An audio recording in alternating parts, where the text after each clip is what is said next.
The screaming had stopped, but the walls were still bleeding. They said the demon was gone, that the ritual had worked. But when the priest staggered out of the room, his eyes black as pitch, he just whispered one word: liar. These are the stories they don't talk about. The cases buried in dusty church vaults, whispered about in late-night forums, or passed around like forbidden secrets. If you're hearing this, you're one of us now. The kind who doesn't flinch, who doesn't look away, who needs to know what really happened. So stay close, keep your eyes open, and whatever you do, don't watch alone. 1.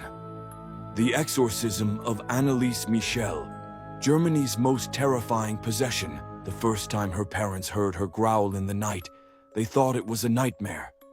The second time, they found her curled into a corner, eyes wide open, speaking in a voice that wasn't hers. And by the third time, she had stopped speaking German altogether. Anneliese Michel was once an ordinary Catholic teenager in the 1970s Germany, bright, devout, and soft-spoken. But everything changed when she began seeing faces no one else could see. They hovered in corners, watched her from mirrors, grinned from windows that shouldn't have had reflections. Doctors said it was epilepsy. Her parents said it was something darker. As her condition worsened, she became terrified of religious objects. Crucifixes burned her skin. Holy water made her scream until her throat bled. Her voice deepened, split, changed. Sometimes she hissed in Latin, other times in guttural tones that didn't belong to any known language.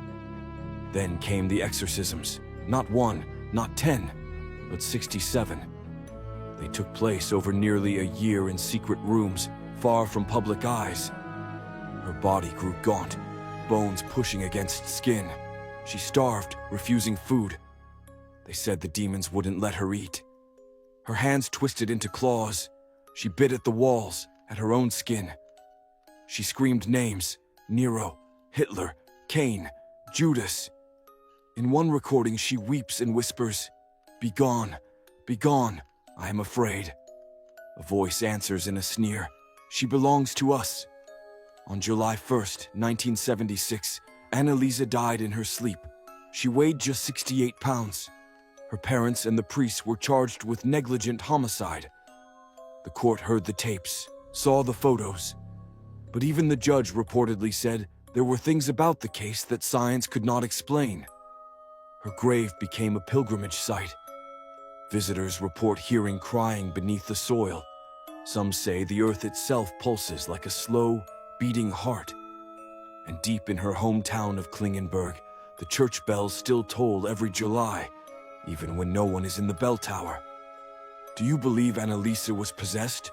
Or was she abandoned by the world that couldn't understand her? And more importantly, if you heard a voice like hers in the dark, would you dare answer it? 2. The Tanaku Exorcism, crucified in silence. She whispered to the walls, not in prayer, but in warning. "They're coming," she said, "not from outside, but from below." In 2005, in the small Romanian village of Tanaku, nestled among the Carpathian Hills, a young nun named Irina Cornici arrived at an isolated Orthodox monastery seeking peace. But what followed was anything but holy.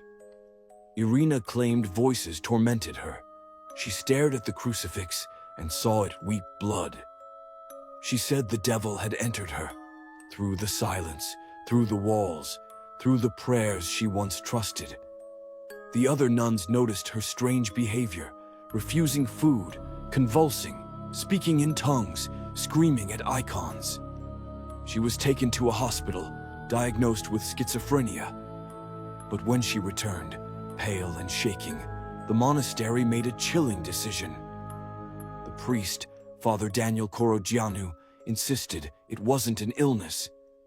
"It's a demon," he whispered, "and it must be cast out." On a cold June day, the exorcism began. Irina was bound in chains. Her arms were tied to a makeshift wooden cross. Her mouth was gagged with a towel. For 3 days, she was left in the monastery's drafty chapel, deprived of food, water, and light. The wind howled through the broken stained glass windows, and the floor beneath her feet groaned like an old coffin. The ritual continued. Holy water was poured on her forehead. Prayers were chanted in low, droning voices. The candles around her flickered violently, even when the air was still. But there was no deliverance. On the 3rd day, she died.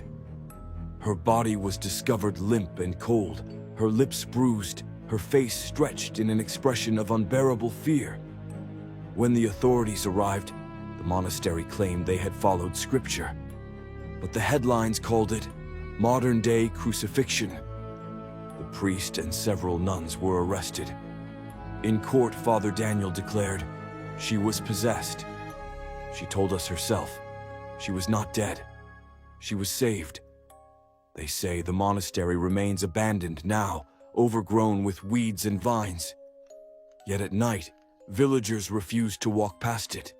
They swear the bells toll even though the ropes have rotted. And sometimes, a single candle flickers in the chapel window, lit by no living hand. Was Irina Cornici truly possessed? Or was she a victim of ancient fears hiding behind holy robes? And if you stood in that chapel today, would you hear her voice still whispering from the shadows?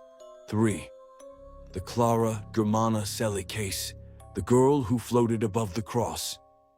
It began with a prayer, but what answered wasn't God. In 1906, at the St. Michael's Mission School in Natal, South Africa, a 16-year-old orphan named Clara Germana Celi confessed something chilling to the school priest. Last night, I made a pact with the devil. At first, her words were dismissed as blasphemy or delusion, but the following days proved otherwise. The once quiet girl began to change. She awoke screaming in the night, ranting in voices that were not her own, some deep and guttural, others shrill and mocking. She understood Latin, Polish, French, German, and other languages she had never been taught, and her presence became unbearable. Nuns claimed they couldn't get near her. She could sense their hidden sins and whisper them aloud with venomous accuracy. Religious items, rosaries, crucifixes, burned her skin on contact. When holy water was sprinkled near her, she would scream and contort as though doused in fire. But it was what happened next that defied all reason. During a morning mass, Clara reportedly let out a growl so inhuman it silenced the room. Then, with no one touching her, she levitated 5 feet into the air, her arms stretched wide like a crucified figure. Witnesses gasped. One nun fainted. Others ran to the priest, begging for divine intervention. It took 2 full days of exorcism, led by Father Erasmus and Father Mansuet, to wrestle the demon inside Clara into silence. The priest reported the demon confessed its name under duress, but what was said was never written down, only that it was ancient, mocking, and utterly without mercy. Clara eventually recovered, though she never spoke of the events again. But those who saw her float say they still hear her voice in their dreams, whispering words they don't understand in languages no one should know. The room where she levitated, it's sealed now, hidden in the shadows of the old mission. But sometimes, under a full moon, the local children dare each other to knock on its wooden door and swear they hear a growl, followed by the sound of feet dragging just behind it. If you saw a girl rise above the ground and speak in tongues she was never taught, would you run or would you stay and listen to what answered her prayers? ChatGPT said, 4. The Michael Taylor possession. Evil didn't leave. It just hid.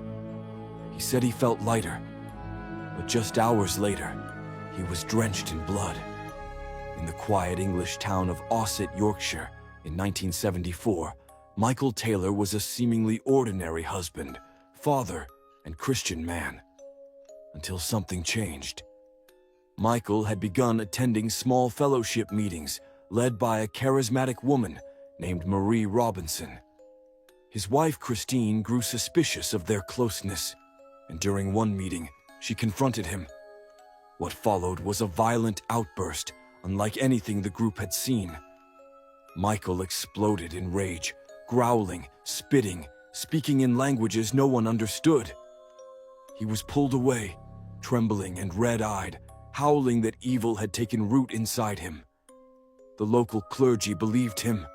They claimed Michael was possessed by multiple demons, each representing a sin: lust, rage, blasphemy, pride. And so, in a stone-cold church on October 5th, an exorcism began. It lasted through the night. Michael thrashed and screamed, foam bubbling at his lips, his limbs convulsing violently. The priests claimed to have expelled over 40 demons. But as dawn approached, they stopped, exhausted, drenched in sweat and fear. "He's free now," they told his wife. "Only a few minor demons remain." They were wrong. Just hours later, Michael returned home. What happened next was so horrifying that seasoned officers wept at the crime scene. He murdered his wife, Christine, with his bare hands, ripping out her eyes and tongue. He then turned on the family dog, tearing it limb from limb. When police arrived, Michael was found naked, blood-soaked, and babbling, his face twisted in confusion. "It's the evil in me," he whispered. "I had to destroy it." The courts deemed him insane. He was sent to Broadmoor Hospital, but was released years later, free to walk the same streets where the blood still stains memory. The priests later admitted they never cast out all the demons. If someone told you the exorcism worked, but they left a few demons behind, would you sleep beside them? Or would you run before the night fell again? 5. The Smurl family haunting. When the exorcism only made it stronger, it started with whispers, then came the scratches, and by the time the walls bled, it was too late. In the quiet town of West Pittston, Pennsylvania, the Smurl family moved into what they believed was a modest duplex, perfect for a growing family. But almost immediately, something was wrong. It began with foul odors, like rotting meat and sulfur, that clung to the air and seeped into every room. Appliances would explode without warning. Disembodied voices echoed through the hallways. And then, the scratches, deep gouges in the walls and on their skin. Janet Smurl would later say, "It felt like something watched me from inside the walls." The terror escalated.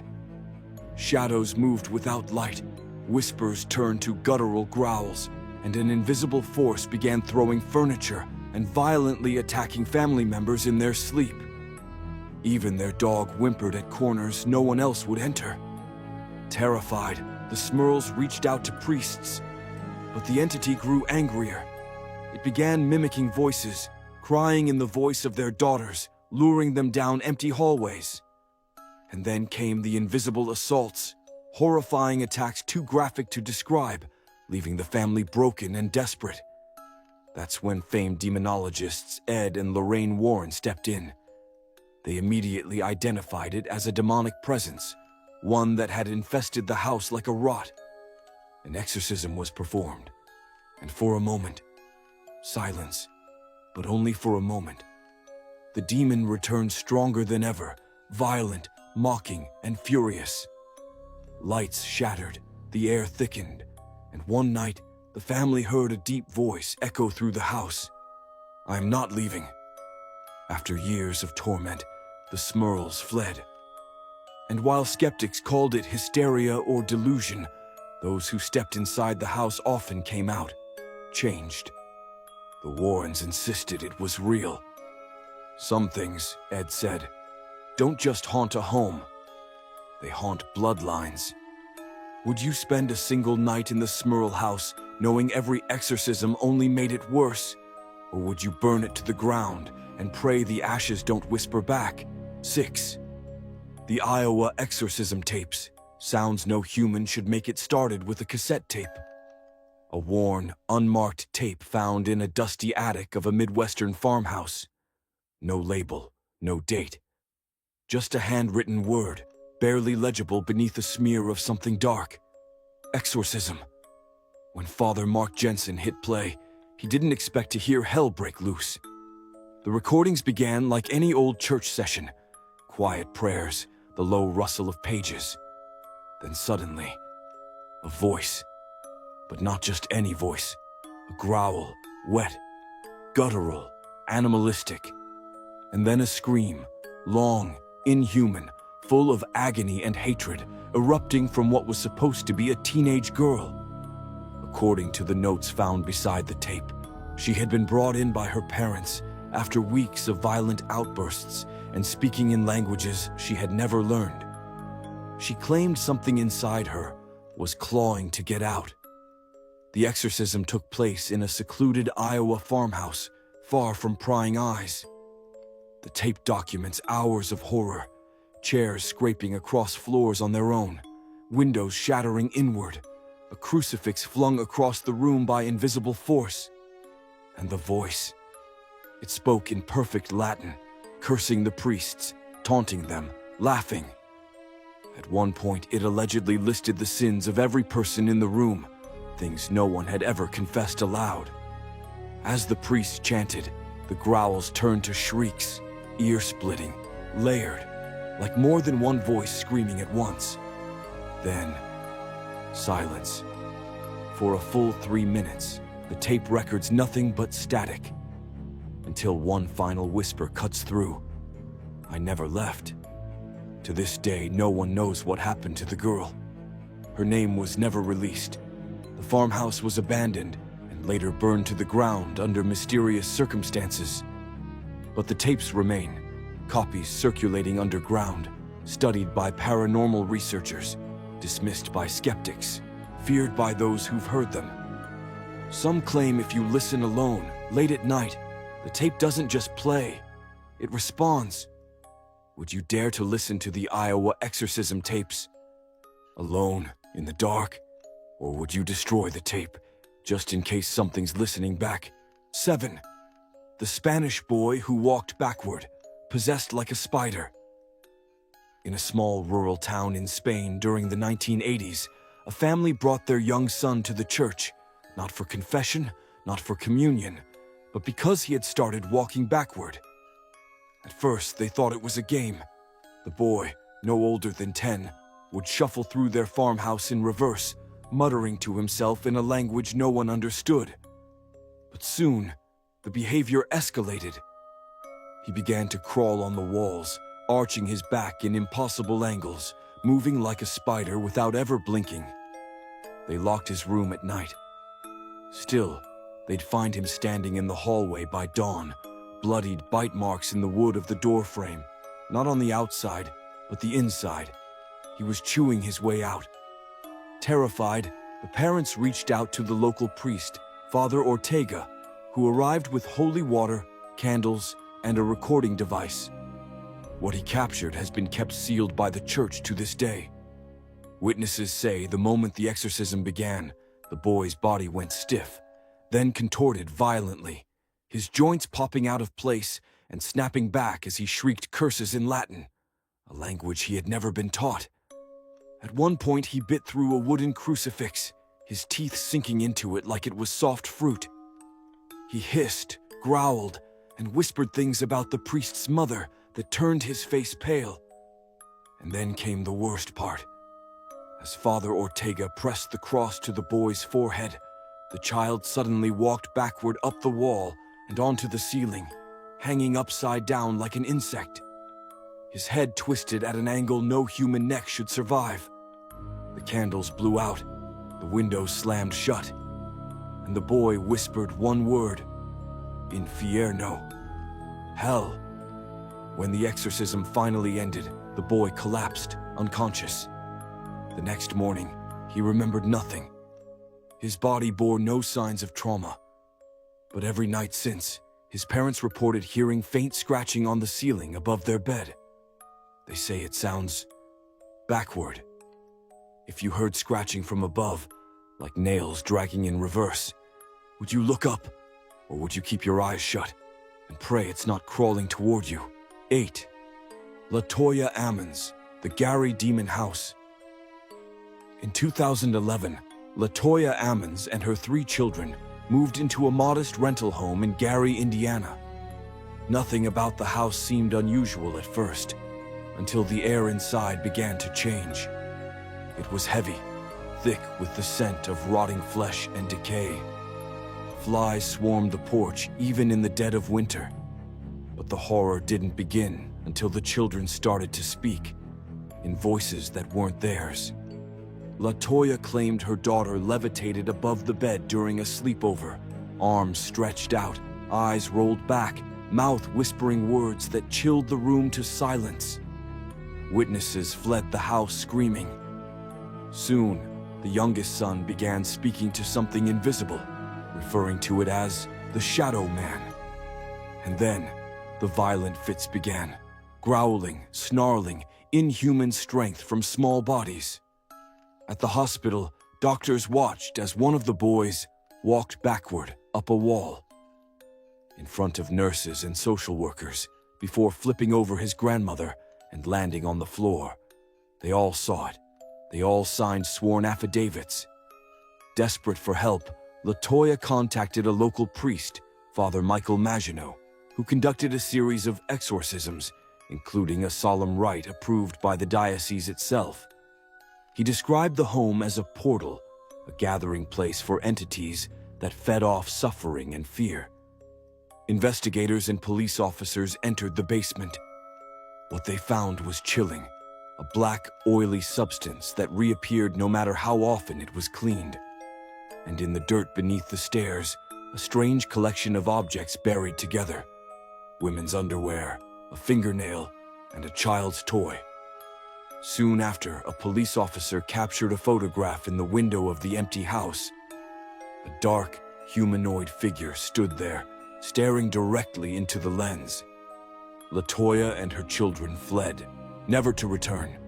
The house was eventually purchased and demolished by famed paranormal investigator Zach Bagans, who claimed it held a darkness too dangerous to preserve. But they say what lived there didn't die with the house. It simply found a new home. If your child started speaking in a voice you didn't recognize, reciting names of the dead, would you stay and fight, or run before the house remembered your name too? The Loudun possessions, France's demonic plague of the 1600s. The year was 1632. The town of Loudun, France, had fallen under a suffocating fog, both literal and spiritual. Whispers of witchcraft and heresy drifted through the cobbled streets like smoke. At the heart of it all stood the Ursuline convent, where a quiet order of nuns would soon become the stage for one of the most infamous cases of mass possession in history. It began with a single nun, Sister Jeanne des Anges. She claimed to have been plagued by dreams of a dark figure, a man with burning eyes and a serpent's voice. Soon, she reported being visited by that same figure in her waking hours, a man she named Father Urbain Grandier. The accusations multiplied like a contagion. Nuns screamed in agony, convulsed in front of the crucifix, howled obscenities in languages they had never studied. They twisted their bodies in impossible ways and accused Grandier of using dark magic to seduce and damn them. Public exorcisms were held in the convent chapel. Townspeople gathered as the sisters clawed at their skin and vomited strange objects, nails, feathers, bits of bone. Their voices deepened. They named demons. They begged for deliverance. But was it truly the devil, or something far more human? Father Grandier denied all accusations. A man known for his charm and defiance of church authority, he had powerful enemies, and it's said his downfall was politically orchestrated. Despite the flimsy evidence, he was tortured, forced to confess under agony, and burned alive in the town square. Even as the flames consumed him, the possessions continued. Long after Grandier's death, The nuns kept writhing, screaming, speaking in tongues. One by one, they were sent into isolation or the grave. Some say the devil never left Ludun. He simply changed the mask he wore. Were these nuns truly possessed by demons, or were they victims of mass hysteria, repression, and revenge? And if it was all a lie, why did the screaming never stop? The Father Riesinger exorcism. The exorcism. So terrifying the church tried to erase it. The year was 1928. A convent in Erling, Iowa, fell under lockdown. Curtains were drawn tight. Doors were bolted. And somewhere behind those stone walls, a ritual was being performed so horrifying. The church would later attempt to bury every trace. The woman at the center of it, known only by the pseudonym Anna Eklund, had shown disturbing signs since childhood. Her food rotted in her mouth. Her body rejected holy water. And when prayers were whispered near her, she would shriek in guttural voices that seemed to come from every corner of the room. Her family sought help. Priests were consulted. And eventually, Father Theophilus Riesinger, a Capuchin monk known for his fierce faith and iron will, agreed to take on the case. He would come to regret it. The exorcism lasted 23 days. Witnesses described Anna levitating, hovering near the ceiling, her limbs twisted like rope. She hissed Latin curses despite never learning the language. Her body swelled unnaturally, then shrank again. The stench of decay filled the air, and windows shattered without cause. But the true terror came when the voices revealed themselves. According to transcripts, Anna wasn't just possessed by one demon. She was held hostage by multiple entities, including Judas Iscariot, and even Lucifer himself. She would mock the priests by name, predict deaths, speak secrets she could not possibly know. The nuns who witnessed it never spoke of it again. Some transferred to other convents, others never returned to the church. The Vatican never publicly acknowledged the event, but the details leaked through whispers, forbidden journals, and those who could no longer bear the silence. Father Riesinger survived, barely, but he never performed another exorcism. If the church truly buried the story, what else have they locked away in the vaults of silence? And if Anna was freed, where did the demons go? Maybe it's true what they say, that belief gives things power, that fear feeds them. And if these exorcisms prove anything, it's this. Sometimes, faith alone isn't enough to stop what's already inside. So, what would you do if the possessed turned to you and whispered your name like it already knew you? We want to know. Others will too. Tell your story. Just don't keep it all to yourself. And if you keep coming back to the dark like we do, maybe you've already been marked. We'll be waiting. Same place, same shadow.